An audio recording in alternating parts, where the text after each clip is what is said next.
मुस्लिम मुआशरे में बहुत सारे ऐसे मर्द भी हैं जिनके दिमाग में यह बैठा हुआ है कि औरत पांव की जूती है, उसे सर का ताज न बनाया जाए। आज भी बहुत सारे घरों में ऐसे बाप हैं जो बेटे की पैदा होने पर तो खुशियां मनाते हैं, मिठाई बांटते हैं, लेकिन बेटी के पैदा होने पर उनके चेहरे पर चिंता की लकीरें आ जाती। ये डिस्क्रिमिनेशन, ये भेदभाव क्या इस्लाम की तालीम है? नहीं, इस्लाम की तालीम तो नहीं। इस्लाम ने ये तो नहीं कहा कि मर्द और औरत बराबर हैं। ये इस्लाम की शिक्षा नहीं है, इस्लाम की तालीम नहीं है। इस्लाम ने बराबर नहीं कहा। इस्लाम ये कहता है कि मर्द का अपना एक अलग मकाम है, औरत का अपना एक अलग मकाम है। मर्द औरत बनने की कोशिश न करे, औरत मर्द बनने की कोशिश न करे। वला ततमन्नौ मा फद्दलल्लाहु बिही बादहुम अला बाद। ऐ मर्दों, तुम्हें अल्लाह ताला ने जो फजीलतें दी हैं, उन फजीलतों पर तुम अल्लाह का शुक्र अदा करो। तुम औरतों को जो छूट दी गई है, जो शरीयत में उनको जो रियायत दी गई है, तुम उसकी तमन्ना न करो। और ऐ औरतों, तुम्हें अल्लाह ताला ने बहुत सारी चीजों से बरी रखा है, तुम्हारी जिम्मेदारियों को अलग रखा है। तुम मर्दों को मिलने वाली चीजों की तमन्ना न करो। यह है इस्लाम का कॉन्सेप्ट। जिंदगी की गाड़ी मर्द और औरत दोनों चलाते हैं, लेकिन इस गाड़ी की स्टीयरिंग मर्द के हाथ में। अर्रिजालु कव्वामूना अलन निसा, मर्द औरतों के ऊपर कव्वाम है। बात लोग इसका तर्जमा करते हैं कि मर्द औरत के ऊपर हाकिम है, गवर्नर है।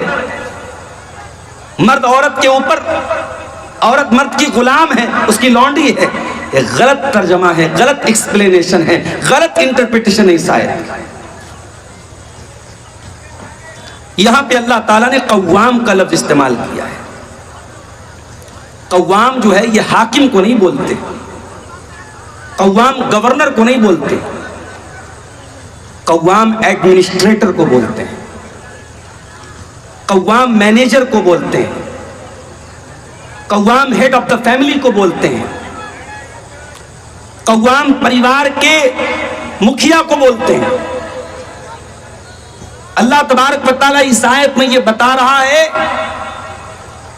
कि जिस तरीके से दुनिया की हर यूनिट का कोई हेड होता है, स्कूल का कोई प्रिंसिपल है, मदरसे का कोई हेडमास्टर है, गांव का कोई मुखिया है, विधानसभा का कोई एमएलए है, तो घर भी एक यूनिट है और घर का मुखिया मर्द है। क्यों मर्द है? अल्लाह ने कहा दो वजह है।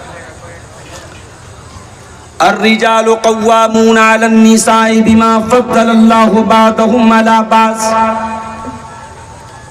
पहली वजह तो यह है कि अल्लाह ताला ने नेचुरल तौर पर मर्दों को औरतों से ताकतवर बनाया है। फैक्ट बात है, सच्ची बात है। रात को 2 बजे मैं आपसे कहूं कि चलो भाई दरभंगा चलो, यहां से अकेले चलो, चल देंगे आप? बाइक उठाएंगे, चल देंगे आप? औरत नहीं चल पाए,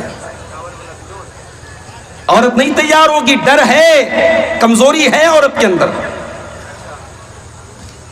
अब ये अलग बात है, कोई हजारों लाखों में कोई एक औरत कुश्ती लड़ते हुए पहलवान बन जाए, रेसलर बन जाए, बहुत बहादुर बन जाए, बहुत अपने जिस्म को फिट फाट रखने वाली बन जाए, वो रेयर केस है। उसूल यही है कि फिजिकल एतबार से और मेंटल एतबार से और साइकोलॉजिकल एतबार से औरत मर्द से कमजोर होती है।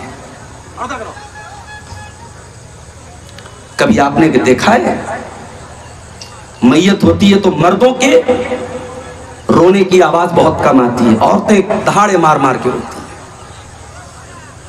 औरतों को अपने जज्बात पर कंट्रोल कम होता है, ये मानना चाहिए, इसमें कोई ऐब की बात नहीं। तो अल्लाह ने कहा कि औरत मर्द औरत से ताकतवर है। एक वजह तो ये है उसको हेड बनाने। वबिमा अनफकू मिन अमवालिहिम, और घर के परिवार का मुखिया मर्द इसलिए है क्योंकि कमा करके लाने की और खर्च करने की जिम्मेदारी मर्द की है, औरत को कमाना नहीं है। और हालात और वाकयात बताते हैं कि जिन घरों में औरत की कमाई से परिवार चलते हैं, जिन घरों में मर्दों ने औरतों की कमाई पर अपने आप को डिपेंड किया है, उन घरों का सुकून बर्बाद हुआ है। औरत काम कर सकती है, औरत जॉब कर सकती है पर्दे में रह करके, मगर एक्सेप्शनल हालात में, जनरल हालात में नहीं। कोई औरत बेवा हो गई, घर में कोई जेंट्स नहीं है कमाने वाला, अब उसको जरूरत पड़ रही है अपना जीवन यापन करने के लिए, अपनी जिंदगी गुजारने के लिए, वो पर्दे में रह करके कोई जॉब कर ले। मगर यहां अपना शौक पूरा करने के लिए शौहर कहता जा तू जॉब कर ले,